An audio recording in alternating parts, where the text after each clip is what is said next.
আল্লাহ রাব্বুল আলামিন বলেন, ইন্নামাল মুমিনুনা আল্লাযীনা আমানু বিল্লাহি ওয়া রাসূলিহি সুম্মা লাম ইয়ারতাবু ওয়া জাহাদু বিআমওয়ালিহিম ওয়া আনফুসিহিম ফি সাবিলিল্লাহ উলাইকা হুমুস সাদিকুন। জোরে বলুন আল্লাহু আকবার। সূরাতুল হুজুরাত আয়াত নাম্বার 15। আল্লাহ রাব্বুল আলামিন এখানে বলছেন, ইন্নামাল মুমিনুনা আল্লাযীনা, নিঃসন্দেহে মুমিন তো তারাই, আল্লাযীনা, যাদের ভিতরে এক নাম্বার গুণ যাদের মধ্যে পাওয়া যাবে, যারা ঈমান আনবে। কার উপরে? আসতে বলবেন না, কার উপরে? আল্লাহর উপরে। ঈমান কি জেনে মজবুত হবে না জেনে মজবুত হবে? জেনে মজবুত হবে। আল্লাহকে চেনার জন্য সবচেয়ে বড় মাধ্যমটা কি বলেন? আল্লাহর সবচেয়ে বড় পরিচয় আমরা কোথায় পাই? কোরআনে পাই। এই কোরআনকে আপনি 3 ভাগ করবেন। 3 ভাগের 1 ভাগ জুড়ে আল্লাহ রাব্বুল আলামিন তার নিজের পরিচয়টা দিয়েছেন। এর মানে হলো তাওহীদের কথা আসছে 1/3। 30 পারা কোরআনের 10 পারা জুড়ে আল্লাহ রাব্বুল আলামিন তার পরিচয়টা দিয়েছেন। এই জন্য আল্লাহ তাআলা বোঝাচ্ছেন, বান্দা তুই আমাকে চিনলে পরে পৃথিবীর কোনো মহাব্বত তোর ভাল লাগবে না। আমাকে তুই চেনার চেষ্টা কর, আমাকে তুই বোঝার চেষ্টা কর, আমাকে তুই জানার চেষ্টা কর। আমি যদি তোর পছন্দের হতে পারি, আমি যদি তোর খুব কাছের হতে পারি, পৃথিবীর কেউ তোর আপন হতে পারে না। ওরে বান্দা, আমি তোর একমাত্র আপনজন রে। তোর তো কোনো অস্তিত্ব ছিল না, সবেগে নির্গত। 1 ফোঁটা পানি থেকে আমি তোকে বানিয়ে দিয়েছি, অনস্তিত্ব থেকে অস্তিত্ব দিয়েছি, নিষ্প্রাণ থেকে প্রাণ দিয়েছি। হাল আতা আলাল ইনসানি হিনুম মিনাদ দাহরি লাম ইয়াকুন শাইআম মাযকুরা। তোমার কোন উল্লেখযোগ্য পরিচয় ছিল না, আমি তোমাকে অস্তিত্ব দিয়েছি। তোমার ছোট্টবেলার কথা তুমি মনে করো। তুমি যখন তুমি সন্তানের বাপ হয়েছে, একটু ফিল করার চেষ্টা করো। এত অসহায় তুমি ছিলে। 1 ফোঁটা নাপাক পানিকে সক্রিয় করে সেটাকে জমাট রক্ত করেছি, গোশতের টুকরা করেছি, আজমা করেছি, ফাকাসাউনাল ইযামা লাহমা, গোশতের টুকরা বানায় দিয়েছি। 2 মাস 3 মাস যখন চলে গেছে, মার পেটের মধ্যে আমি আল্লাহ প্রাণটা ফোকায় দিয়েছি। অ্যাবর্শন করে দুনিয়া থেকে তোকে জন্মের এই দুনিয়াতে আসার সুযোগটা নাও দিতে পারতাম।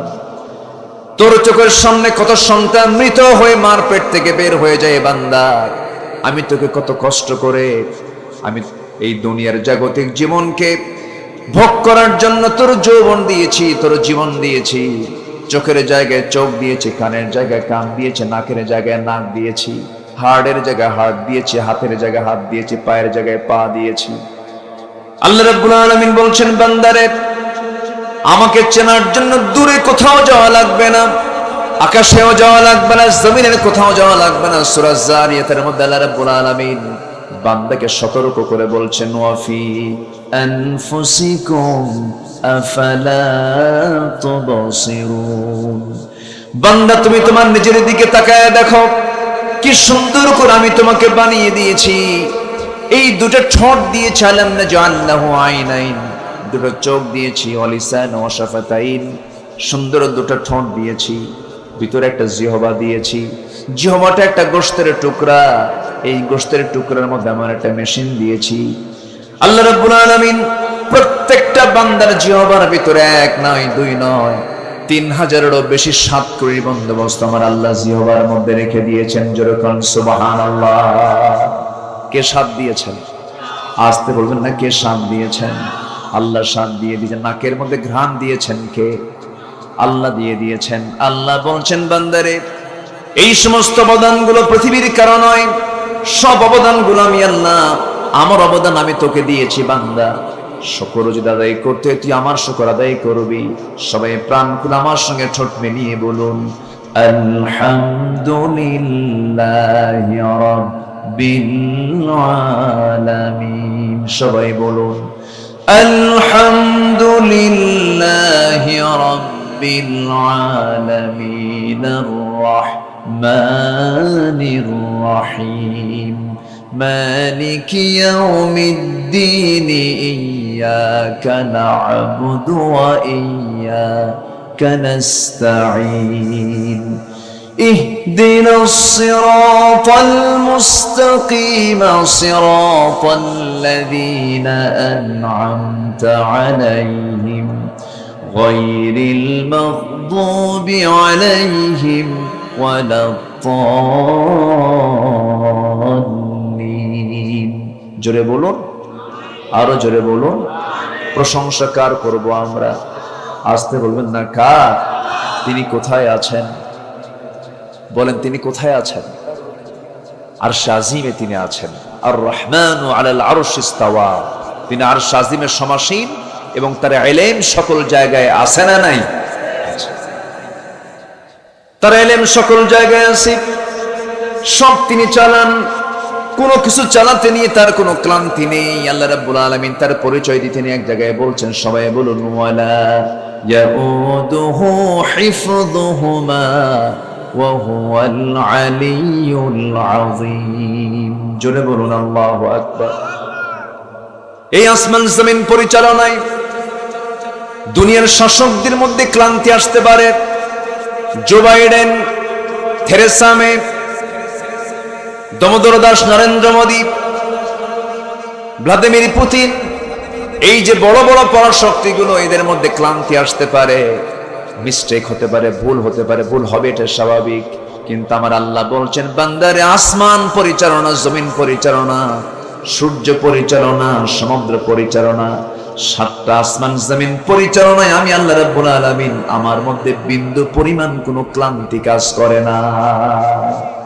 জোরে কোন সুবহানাল্লাহ তিনি আমার কে তিনি আমার কে তিনি কি শুধু আমাকে চালান না সবাইকে চালান এটা তথ্য বলি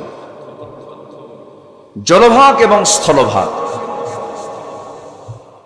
এই গোটা পৃথিবীতে যত প্রাণী আছে যত প্রাণ আছে এই সমস্ত প্রাণীর মধ্যে সবচেয়ে বড় প্রাণী হলো স্থলভাগের না জলভাগের জলভাগের এবং প্রাণীও বেশি স্থলভাগে না জলভাগে পানিও বেশি কিবার পানির পরিমাণও কি স্থলভাগের চাইতে কম না বেশি বেশি প্রাণীও বেশি জলভাগে জলভাগের ভিতরে একটা প্রাণী আছে সবচাইতে বড় ওজনের সেটা হচ্ছে নীল তিমি এই নীল তিমির হাড়ের ওজন হলো প্রায় 600 কেজি কেউ তো সুবহানাল্লাহ বললেন না হাড়ের ওজন কত কেজি 600 কেজি এই যখন হৃদস্পন্দিত তার যখন হৃদস্পন্দন হয় হার্ট বিট যখন হয় এই হৃদস্পন্দনের আওয়াজটা 4 থেকে 5 মাইল দূর থেকে শোনা যায় যে তিমির হৃদস্পন্দন হচ্ছে কেউ তো সুবহানাল্লাহ বললেন না 600 কেজি ওজন যদি তার হার্টের হয় তাহলে তার গায়ের ওজন কত কিছু কিছু নীল তিমি এর ওজন হলো 120 টন 120 টন এই প্রাণীটার খাবারের দায়িত্ব পৃথিবীর কারো আছে খাবারের দায়িত্ব নিয়েছেন কে আল্লাহ ওর খাবার তো উপরে নাই সমুদ্রের ওর খাবার হলো সমুদ্রের নিচের দিকে যাবে কেমনে অনেক কষ্ট হবে আল্লাহ তাআলা সেজন্য করেছেন কি তিনি পিঠের উপরে দিয়েছেন একটা পানির ট্যাঙ্কি একটা ট্যাঙ্কি দিয়েছেন সেই ট্যাঙ্কির মুখটা খুলে ফেলে টনকে টন পানি ওই ট্যাঙ্কি ভরায় ফেলে আস্তে আস্তে আস্তে আস্তে সে নিচের দিকে চলে যায় চলে গিয়ে তৃপ্তি মতো সে তার খাবারগুলো খেয়ে নিয়ে শক্তি সঞ্চয় করে আবার উপরের দিকে একটা চাপ দিয়ে উপরের দিকে উঠে ঢাকনাটা খুলে দেয় টনকে টন পানি বের করে সাঁতার কাটতে থাকে আর জিকির করতে থাকে লা ইলাহা ইল্লাল্লাহ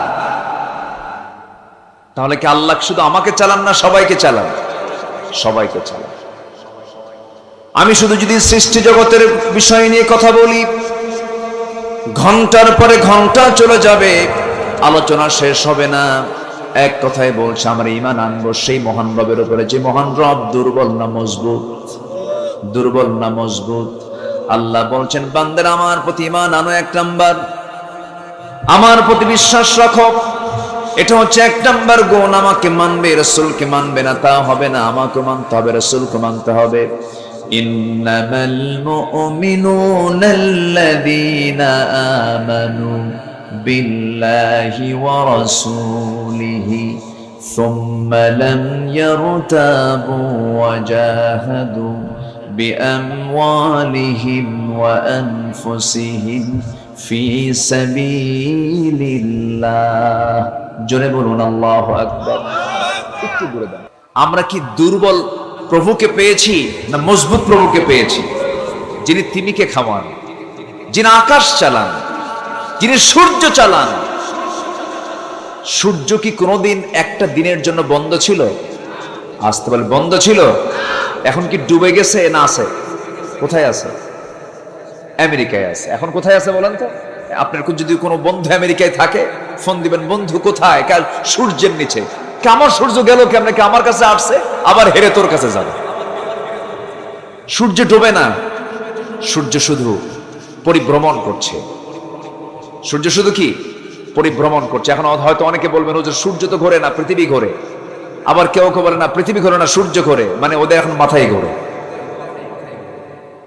সবই ঘোরে।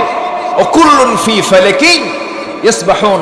প্রত্যেকটা সৃষ্টি তার নিজ নিজ কক্ষপথে পরিভ্রমণ করছে। আল্লাহু আকবার। সূর্য ঘোরে, পৃথিবীও ঘোরে। কোরআন বলছে এই কথা। সূরা ইয়াসিনের মধ্যে আল্লাহ তাআলা এর ব্যাপারে কথা বলে দিয়েছেন। তাহলে আমি সেই আল্লাহকে বিশ্বাস করে নিয়েছি, যিনি সূর্যের মালিক, রব্বুল মাশরিকাইনি ওয়া রব্বুল মাগরিবাইন ফাবিআইয়ি আলাই রাব্বিকুমা তুকাযযিবান। তিনি সেই মহান রব, যা পৃথিবীর সমস্ত সব শেষ হয়ে যাবে। রাজা বাদশা কেউ থাকবে না, কোন দাপটে নেতাও থাকবে না। ফেরাউন ছিল, এখন আছে নাকি বলেন? ফেরাউন নাই। নমরুদ ছিল, এখন নাই। এরকম করে বড় বড় রাজা বাদশার সব বিদায় হয়ে গেছে। চেঙ্গিস খানের নাম কে শোনেন নাই? হালাকু খানের নাম কে শোনেন নাই? আমার বন্ধুগণ, মোগল সম্রাটদের নাম কে শোনেন নাই? কত বড় বড় দাপটে নেতা, যুগের পর যুগ, বছরের পর বছর তারা ক্ষমতাকে কুক্ষিগত করে রেখেছিল। কেউ তারা নাই, সব দুনিয়া থেকে বিদায় নিয়েছে। আল্লাহ বলছেন, বান্দারে শুধু আমি থেকে যাব, তুই আমাকে সন্তুষ্ট করার চেষ্টা কর। পৃথিবীর সকল কিছু হলো ভুয়া ব্যাপার, পৃথিবীর সকল কিছু হলো সম্পূর্ণ প্রতারণা, কিন্তু আমার সঙ্গে বন্ধুত্ব করবি, তোর কোনো লস হবে না।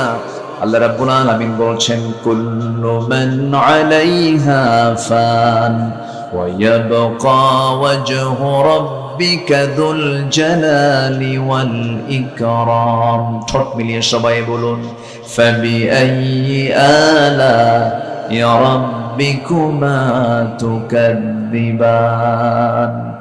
দুনিয়ার সকল কিছু ফানা ফানা হয়ে যাবে, টুকরো টুকরো হয়ে যাবে, ধ্বংস হয়ে যাবে। কেবলমাত্র শুধুমাত্র একমাত্র ঠিক থেকে যাবেন তিনি আমার কে। সে আল্লাহর সঙ্গে বন্ধুত্ব তৈরি করব, আমরা ইমানটাকে মজবুত করে ফেলবো। আল্লাহ বলছেন, ইমান যারা আনবে, সেই ইমানদার কখনো মিথ্যুক হবে না, ইমানদার কখনো হিংসুক হবে না, ইমানদার কখনো লোভী হবে না, ইমানদার কখনো অহংকারী হবে না। এই সমস্ত বদগুণগুলো মানুষের মধ্যে আছে না নাই? আসতে বলবেন না, আছে না নাই? যে মানুষের মধ্যে এমন কিছু গুণ থাকবে, বদগুণ থাকবে, সে কি ইমানদার হতে পারে নাকি? জীবনকে সুন্দর করতে হলে 8টা জিনিসকে আমরা ত্যাগ করব। নাম্বার 1 হলো প্রতারণা ত্যাগ করব আমরা। আজকে আমার দেশে মানুষ বেশি না প্রতারক বেশি? বলেন, হ্যাঁ বলেন, মানুষ বেশি না প্রতারক বেশি? প্রতারকই তো বেশি। আমরা কেউ তো ভালো না। সামনে দেখলে এক কথা কই, আড়াল হলে আরেক কথা। এটা কি ভালো না প্রতারণা? ভালো গুণ না প্রতারণার গুণ? এটা প্রতারণা। সামনে পাইলে সালাম দেই, সামনে পাইলে দুলা ভাই, আর দূরে গেলে কিছু কইলাম না, বুঝে নেন। আচ্ছা, প্রতারণা। নাম্বার 2 হলো 8টা জিনিস যদি আমরা ত্যাগ করতে পারি, আমরা বড় আল্লাহওয়ালা হয়ে যাব। ঘৃণা করব না আমরা। ঘৃণা মানুষের মধ্যে থাকতে পারে না। কারণ প্রত্যেকটা বান্দাকে বানিয়েছেন তিনি কে? আসতে বলবেন না, তিনি কে? বান্দা চুরি করে তাও কার বান্দা, বান্দা ডাকাতি করে তাও কার বান্দা, বান্দা সন্ত্রাসী করে তাও কার বান্দা? আল্লাহর বান্দা। আমরা তো সবাই আল্লাহর বান্দা। বান্দা হিসেবে কোনো বান্দাকে ঘৃণা করা যাবে না, কোনো সৃষ্টিকে ঘৃণা করা যাবে না। তবে হ্যাঁ, আমি কাউকে ভালোবাসবো কার জন্য বলেন? আবার কাউকে ভালোবাসবো না, শত্রুতা করব কার জন্য বলেন? আল্লাহর জন্য। এটাও থাকতে হবে। নাম্বার 3 হলো অবহেলা করা যাবে না। নাম্বার 4 হলো হিংসা করা যাবে না। হিংসা তো সাতক্ষীরাই নাই। আসতে করে হিংসা কি সাতক্ষীরাই আছে? হিংসা কিন্তু মারাত্মক জিনিস। হিংসা করবেন, হেরে যাবেন, পারবেন না। হিংসার ফলাফল হলো নিজের যে আমল নামাগুলো ছিল সে আমল নামাগুলো শেষ হয়ে যাবে। আমার নবীর হাদিস, যে হিংসা করবে, কাঠ যেমন আগুন যেমন কাঠকে পুড়ে ছাই বানায় দেয়, হিংসা তার সমস্ত আমলকে জ্বালিয়ে শেষ করে দেয়। قال إياكم في الحسد فإن الحسد يأكل الحسنات كما تأكل النار الحطب أو كما قال عليه الصلاة والسلام। আমি প্রায় উদাহরণটা দেই। এক বেচারি বিয়ে করবে, আগের যুগে তো বিয়ে করতো ঘোড়া নিয়ে। তো সে বেচারি বিয়ে করবে, তো গ্রামের মধ্যে একজনের ঘোড়া আছে। গিয়ে বললো, ভাই তোমার ঘোড়াটা তুমি আমারে দিবা? কেন? আমার অমুক দিন বিয়া, আমি তোরে ঘোড়া দেবো না, যা। তো সে মন টন খারাপ হয়ে বাড়িতে চলে আসছে। তো কদরের রাত্রিতে মসজিদে গিয়ে দোয়া করতেছে, আল্লাহ আজকের এই রাতে তোমার কাছে আমার ব্যক্তিগত কোনো চাওয়া নাই, আমার একটাই চাওয়া, সেটা হলো ওর জন্য ঘোড়া মর। ওর জন্য কি মরে? ঘোড়া মর। এই দোয়া করে চলে আসছে। বাড়িতে এসে দেখে মার চোখে পানি, মা কান্দে। তো বলছে, মা তুমি কান্দো কেন? কি হয়েছে তোমার? আজকের এই কদরের রাতে তোমার কি কান্নাকাটি কেন? কে বাবা, তোর গরু মরছে। কি মরছে? গরু মরছে। মালাকুল মউত ঠিকই আসছে দোয়ায়, কিন্তু ঘোড়ার কাছে না যায়, গেছে কার কাছে? গরুটা কার? যে দোয়া করছে তার। হিংসার ফলাফলে এমনই হবে। হিংসার ফলাফলে জ্বলে পড়ে হিংসুক ছাই হয়ে যাবে। যার জন্য হিংসা করা হচ্ছে তার কিছুই হবে না। হিংসার কাছে আমরা যাব না। গীবত টিবত তো নাই মনে হয়। আসতে কয়, গীবত টিবত কি আছে? আছে। গীবত কি করা জায়েজ? সূরা হুজুরাত ধরেছি আজকে। 10টা গুণের মধ্যে একটা হলো ওয়ালা ইয়াগতাব বা'দুহুম আউলিয়া বা'দ। তোমরা কি করবে না? একে অপরকে তোমরা গীবত করবে না, গীবতের ধারে পাশে তোমরা যাবে না। ওয়ালা ইয়াগতাব বা'দুকুম, তোমরা পরস্পরে গীবত করবে না। গীবত করা কি? আসতে কয়, আরো জোরে কোন? গীবত করা কি? আরো জোরে। হারাম। তবে হ্যাঁ, ওটাকে গীবত বলা যাবে না। যারা ইসলামের বিরুদ্ধে কথা বলবে তাদের বিরুদ্ধে আমাদের কথা বলার দরকার আছে না নাই? আসতে বলবেন না, আছে না নাই?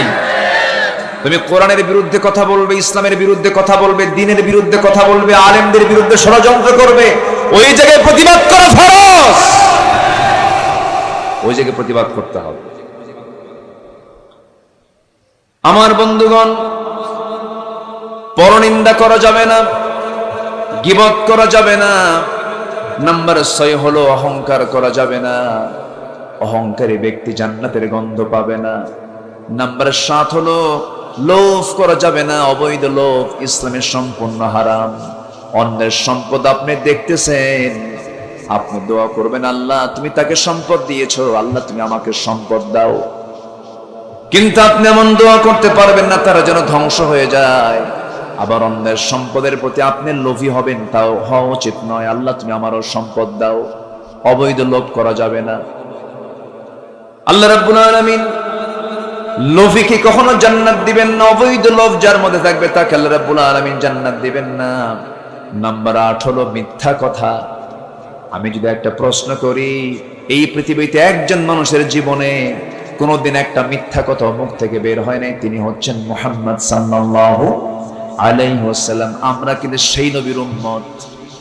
সেই নবীর উম্মত হওয়ার পরেও আমি যদি বলি, জাতিগতভাবে যদি প্রশ্ন করা হয় কোন জাতি সবচেয়ে বেশি মিথ্যা কথা বলে, আপনি আমেরিকা যাবেন, ইউরোপে যাবেন, তাদের ঈমান নাই, তারা খ্রিস্টান হতে পারে, তারা অন্য ধর্মের হতে পারে, কিন্তু তারা সহজে মিথ্যা কথা বলে না। এটা বাস্তব কথা বলছি আমি। কিন্তু এই জাতির ভিতরে, এই বাংলাদেশের 64 জেলা তো আমার একটু কম বেশি ভাঙ্গাচোরা ঘোরাফেরা আছে। জাতিগতভাবে আমার দেশের মুসলমানগুলো সত্য কথা বেশি বলে না, মিথ্যা কথা বেশি বলে। মিথ্যা কথা বেশি বলে। যত সাক্ষীগুলো আদালতে গিয়ে সাক্ষী দেয়, অধিকাংশ হলো সত্যবাদী না মিথ্যাবাদী। মিথ্যাবাদী। এই সমস্ত গুণ কোন বান্দার মধ্যে অর্জিত হলে পারে সেই জীবনটা সুন্দর হয় না, সাজানো হতে পারে না। সাজানো জীবন অর্জন করার জন্য এই 8টা বদগুণ আমরা ছেড়ে দেব, ইমানটা মজবুত হয়ে যাবে। আর ইমানদার যখন ইমান আনবে, ইমানদারের ভিতরে এই সমস্ত বদগুণগুলো কখনো আনা যাবে না। আল্লাহ রাব্বুল আলামিন সেই জন্য বলছেন 3টা গুণ তুমি অর্জন করো। 1 নাম্বার গুণ হলো ইন্নামাল মুমিনুনা আল্লাযীনা আমানু বিল্লাহি ওয়া রাসূলিহি। ঈমান তো তুমি আমার উপরে আনবে, আমি আল্লাহ আমার উপরে আনবে। রাসূলকে বাদ দাও যাবে না, রাসূলের প্রতি তোমার ঈমান আনতে হবে। নবীর প্রতি মুহাব্বত রাখতে হবে, নবীর প্রতি ভালোবাসা রাখতে হবে, নবীর প্রতি আনুগত্য রাখতে হবে। রাসূলকে তুমি আংশিক মানবে, আংশিক মানবে না তা হবে না। রাসূলকে মানতে গেলে পুরোপুরি তাকে মানতে হবে। আল্লাহ রাব্বুল আলামিন কত রাসূলকে কত গুরুত্ব দিয়ে একটা আয়াতের মধ্যে বলে দিয়েছেন, হে রাসূল আপনি জানিয়ে দেন আমাকে বান্দা সহজে পাবে না। বান্দা যদি আমাকে পেতে চায় শর্ত আছে, ইন কুনতুম তুহিব্বুনাল্লাহ ফাত্তাবিউনি ইউহিব্বুকুমুল্লাহু ওয়া ইয়াগফির লাকুম যুনুবাকুম ওয়াল্লাহু গফুরুর রহিম। জোরে বলুন আল্লাহু আকবার। কি মুহাম্মদ সে ওয়াফা तूने तू हम तेरे है, ये है जहाँ चीज है किया लौह कलम तेरे है। মোহাম্মদকে যদি ভালোবাসো, ভালোবাসা পাবে আমার। লৌহ কলম লুবিবে তোমরা, মাটির পৃথিবী সেকুন ছাড়। নবীর আনুগত্য করবে, নবীকে ভালোবাসবে, দুনিয়াও পাবে তুমি, আখিরাতও পেয়ে যাবে। জোরে বলি সুবহানাল্লাহ। আমার বন্ধুগণ, আমি যদি একটা বিষয়ে প্রশ্ন করি, আমার মনে হয় 1 নম্বর প্রশ্নের জবাব এটাই হবে, এই পৃথিবীতে আল্লাহর পয়গম্বররা হচ্ছে পৃথিবীর সবচাইতে 1 নম্বর বান্দা, আল্লাহর কাছে তারা পছন্দের বান্দা। নবীর পরে যদি কারো স্থান হয় সেটা হলো সাহাবায়ে কেরাম। সাহাবায়ে কেরামকে আল্লাহ রাব্বুল আলামিন যে মর্যাদা দিয়েছেন, এই মর্যাদা দেওয়ার যতগুলো কারণ আছে এর মধ্যে অন্যতম একটা কারণ হলো, 1 নম্বর কারণ হলো প্রত্যেক সাহাবীরা রাসূলকে, প্রত্যেক সাহাবীরা তাদের রাসূলকে জীবনের চাইতে কম ভালোবেসেছেন না বেশি ভালোবেসেছেন? বেশি ভালোবেসেছেন। এই জন্য তাদের মর্যাদা সবচাইতে বেশি।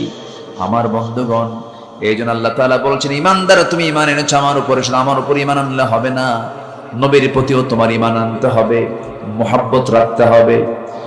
আমার বন্ধুগণ, একজন সাহাবীর কথা আমি বলি, যে সাহাবীর চাইতে, যে ব্যক্তির চাইতে পৃথিবীতে কিয়ামত পর্যন্ত আর এমন ভালো মানুষ পৃথিবীতে আসবে না, তিনি হচ্ছেন সাইয়েদনা আবু বকর সিদ্দিক রাদিয়াল্লাহু তাআলা আনহু। রাসূল তাকে প্রশ্ন করলেন, আবু বকর তোমার কাছে 3টে জিনিস প্রিয়, কি কি বলো তো? রাসূল আগে তার নিজেরটা বললেন, ও আমার সাহাবীরা, আমার কাছে 3টে জিনিস প্রিয়। নাম্বার 1 হলো চক্ষু শীতলকারী নামাজ, নাম্বার 2 হলো সুগন্ধি, নাম্বার 3 হলো মা জাতি আমার কাছে প্রিয়। আবু বকর তোমার কাছে 3টে জিনিস প্রিয়, কি কি বলো? তিনি বলছেন, আন-নাজরু ইলাইকা, 1 নাম্বার প্রিয় হলো আপনার দিকে চেয়ে চেয়ে থেকে, আপনার দিকে তাকায় থাকা। ওয়াল জুলুস বাইনা ইয়াদাই, আপনার সামনে বসে থাকা। ওয়াল ইনফাকু মালি আলাই, আপনার জন্য আমার সমস্ত সম্পত্তিগুলো খরচ করে ফেলা। 3টে জিনিস প্রিয়, সব কাকে ঘিরে? রাসূলকে ঘিরে। এই সাহাবীর দাম এমনি এমনি হয় নাই। আমি যতটুকু ভাঙ্গাচোরা গবেষণা করেছি, কেন সাহাবায়ে কেরামকে সবচেয়ে বেশি দামি বলা হলো, এর অন্যতম কারণ হলো তাদের ঈমানটা ছিল মজবুত, এবং মজবুতের জন্য যে সবচেয়ে বড় ঈমানের দিকে সেটা হচ্ছে রাসূলকে ভালোবাসা, রাসূলের আনুগত্য করা। আমার বন্ধুগণ, আবার ভালোবাসলাম, আনুগত্য করলাম না, কোনো দাম নাই। যার মধ্যে আনুগত্য থাকবে তার মধ্যে ভালোবাসা থাকবে। ভালোবাসার মধ্যে শুধু ভালোবাসার মধ্যে আনুগত্য থাকবে না, তার বড় প্রমাণ হলো আমার নবীর জীবনে একজন ব্যক্তি এসেছিলেন। লোকটা যদিও কাফের, লোকটা যদিও বেঈমান, কিন্তু সারা জীবন নবীর পক্ষে কথা বলেছেন, নবীর পক্ষে কাজ করেছেন, নবীর জন্য জেল পর্যন্ত খেটেছেন। আমার নবীর জন্মের 6 মাস পূর্বে তার পিতা দুনিয়া থেকে বিদায় নিয়েছেন। জন্মের মাত্র 5 বছরের মাথায় মাটাও দুনিয়া থেকে বিদায় নিয়েছেন। জন্মের 7 বছরে বাপ তার আপন দাদা আব্দুল মুত্তালিব দুনিয়া থেকে বিদায় নিয়েছেন। ওই 8 বছর থেকে শুরু করে নিয়ে নবুয়ত প্রাপ্তির পর্যন্ত আমার নবীর ডানে বামে সামনে পিছনে থেকে সব সময় রাসূলকে পাহারা দিয়েছেন যে লোকটা আমার নবীর আপন চাচা আবু তালেব।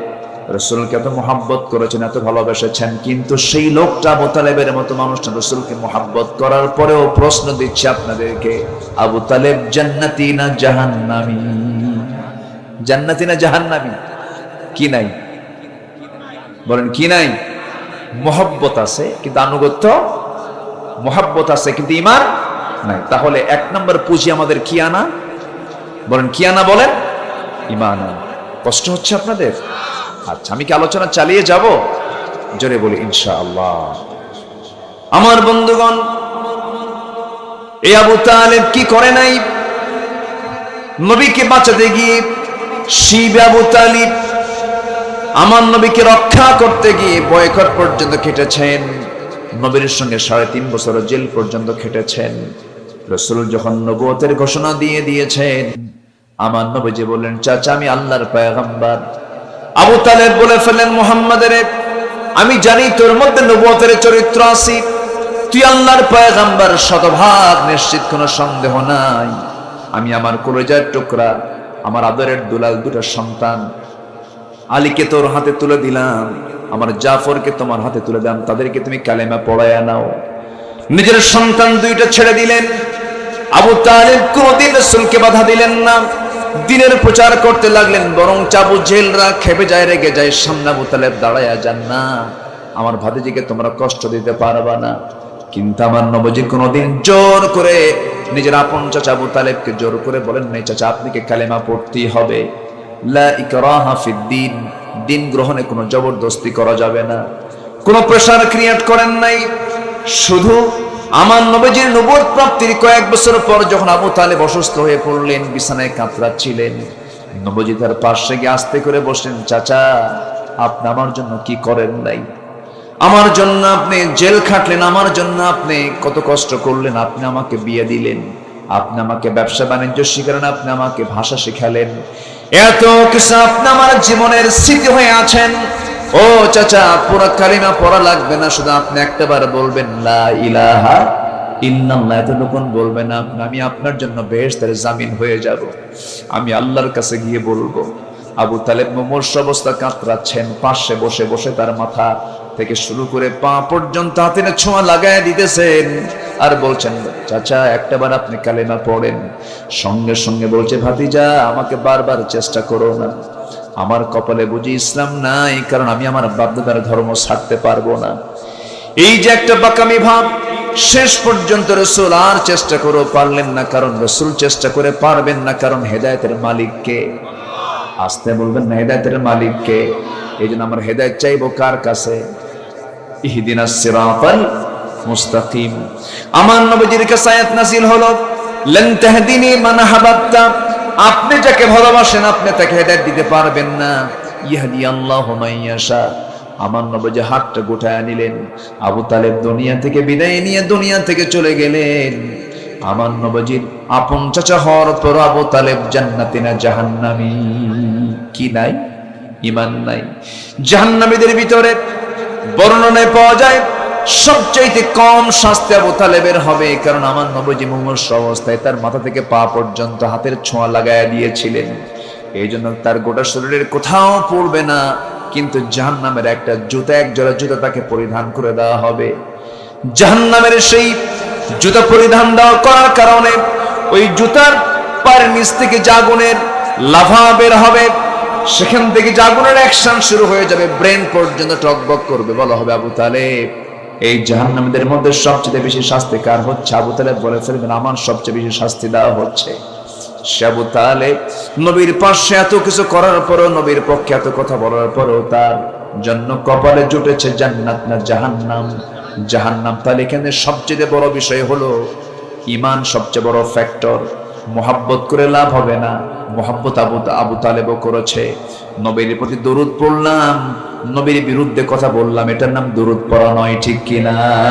আছে না নাই? নবীর প্রতি দরুদ পড়ে আবার নবীর বিরুদ্ধের দল করে, আছে না নাই? এগুলো প্রতারণা, এগুলো ভণ্ডামি। এগুলো আমার বন্ধুগণ, অপরদিকে তাকায় দেখেন, নবীর জীবনে আরেকজন নারী এসেছিলেন।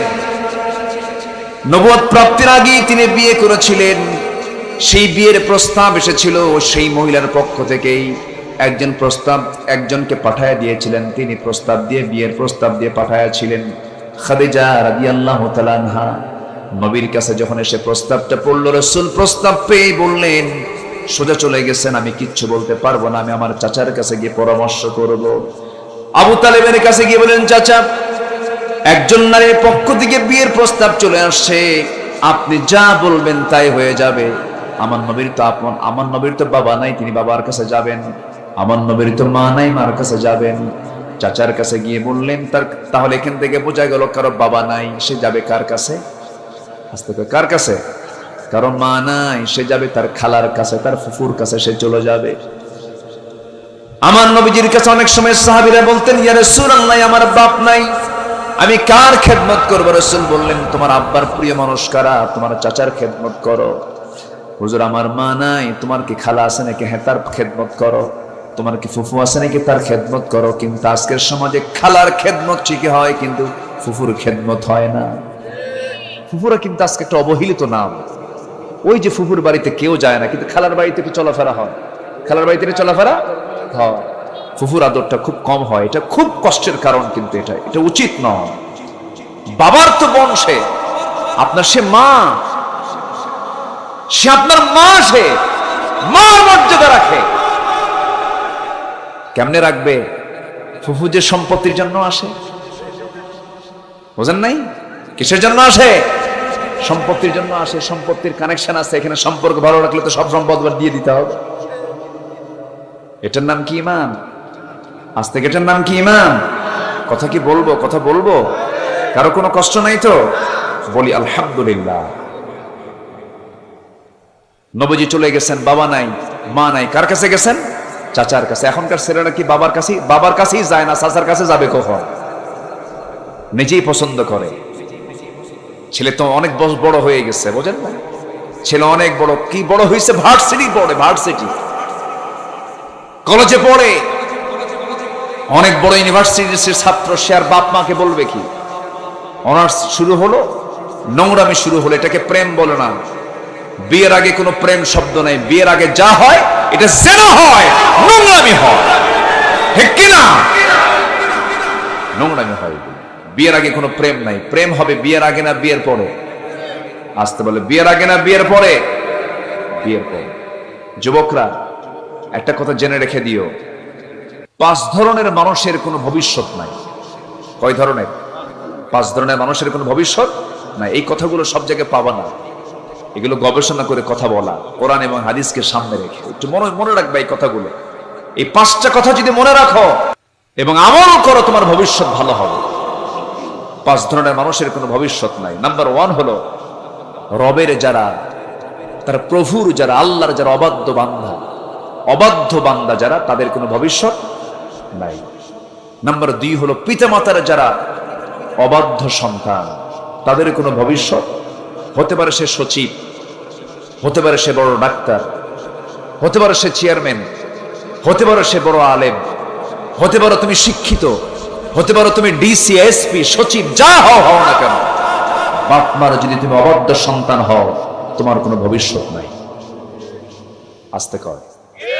আমরা ভবিষ্যৎ বলতে কি শুধু দুনিয়া বুঝি না আখিরাত বুঝি? আখিরাত আছে না নাই? তাহলে রবের যারা অবাধ্য বান্দা, ভবিষ্যৎ নেই। পিতামাতার যারা অবাধ্য সন্তান, তাদের ভবিষ্যৎ নাই। নাম্বার 3 হলো স্বামীর যারা অবাধ্য স্ত্রী, তাদেরও ভবিষ্যৎ নাই। অবাধ্য বউ তো নাই মনে হয়, এখানে চেয়ারম্যান সাহেবদের নিয়ে বসছি, বুঝলে, সব রিপোর্ট ওনাদের কাছে আছে। আজকের যে সমাজের হাল চিত্র, অনেক মহিলা আছে স্বামীকে পাত্তাই দেয় না। আছে কিনা বলেন? আছে কিনা? আছে কিনা? আছে কিনা? আবার অনেক স্বামী আছে বউকে পিটায়, ভাবে কি জানেন বউ পিটানো সুন্নতে মুআক্কাদা। এরকম আছে কিনা বলেন? না, এটা যে বউকে পিটায় সে ছোট লোক। সন্তানের সামনে যে স্বামী তার বউকে পিটায়, ওই সন্তান বড় হয়ে ওর বাপকে পিটাবে। কথা ক্লিয়ার? কথা ক্লিয়ার?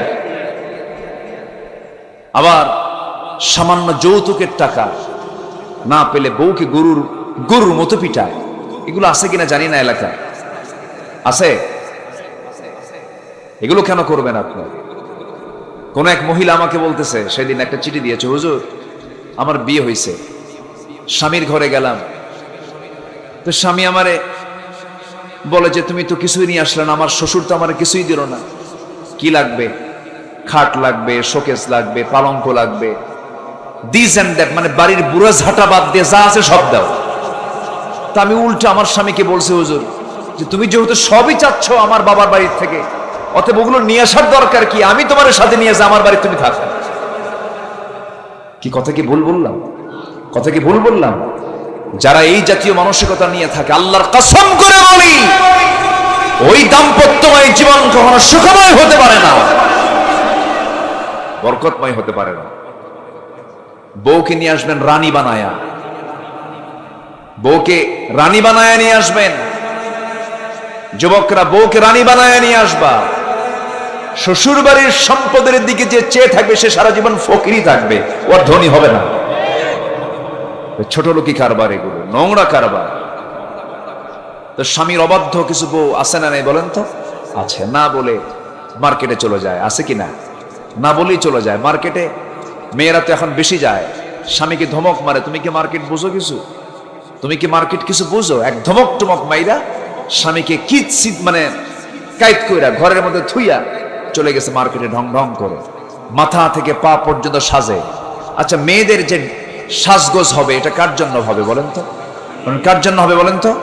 স্বামীর জন্য। তাহলে এই সাজগোজ কইরা মাথা থেকে পা পর্যন্ত একদম পুরা পরিপাটি হয়ে চলে গেছে মার্কেটে ঢং ঢং করে। তাহলে যাওয়ার সময় রিক্সাওয়ালা দেখলো, রিক্সাওয়ালা মজা নিল, ভ্যানওয়ালা দেখলো, ভ্যানওয়ালা মজা নিল। মার্কেটে গেল, মার্কেটে যে সেন্ট একখান লাগাইছে, মানে ঝাঁঝালো সেন্ট, এরকম মহিলা আছে না নাই বলুন তো? আচ্ছা, ঝাঁঝালো একটা সেন্টেন দিয়া দোকানদারের সামনে চুল টুল ছেড়ে দিয়া হাই হিল পরে আশকারা মাস্কারা যুবকের দিকে খামসারা বসে গেল, একদম ঠ্যাঙের পরে ঠ্যাং তুলে দিয়ে দোকানদারকে লক্ষ্য করে বলছে, ভাইয়া একটা শাড়ি দেখানো যাবে কি? মানে এমন সুন্দর তার বাচন ভঙ্গি, মনে হয় মানে এত সুন্দর সাহিত্যিক। ভাইয়া একটা শাড়ি দেখানো যাবে কি?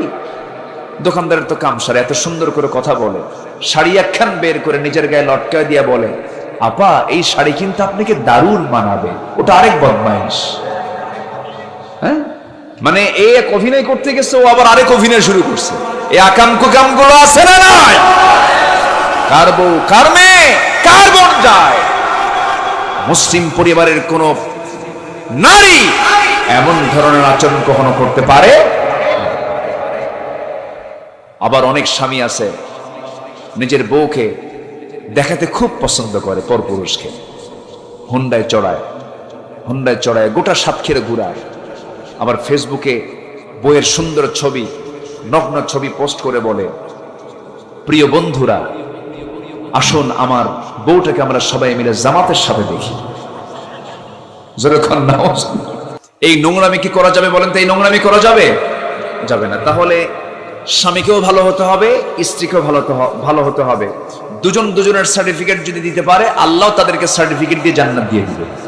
বলি আলহামদুলিল্লাহ, জোরে বলি আলহামদুলিল্লাহ।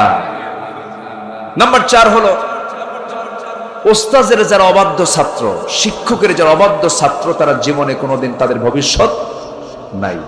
রবের অবাধ্য বান্দা, পিতামাতার অবাধ্য সন্তান, স্বামীর অবাধ্য স্ত্রী, ওস্তাদের অবাধ্য ছাত্র, শিক্ষকের অবাধ্য ছাত্র। নাম্বার 5 হলো সৎ নেতার অবাধ্য কর্মী, অর্থাৎ নামাজের যিনি ইমাম হচ্ছেন, মুসল্লি যদি ইমামের সঙ্গে যদি বেয়াদবি করে তার নামাজ হয়? তার নামাজ হয়? এখানেও কিন্তু একটা ইমাম এবং মুসল্লির, নেতা এবং কর্মীর মধ্যে একটা কিন্তু চিত্র আছে না নাই বলেন? এই চিত্র সমাজের মধ্যেও যারা সৎ, যারা নেতা, সৎ যারা লিডার, ইসলামিক যারা লিডার, যারা আলেম ওলামা, যারা কোরআনের নেতৃত্ব দেয়, এই জাতীয় নেতারা যারা অবাধ্য হবে তাদের কোনো ভবিষ্যৎ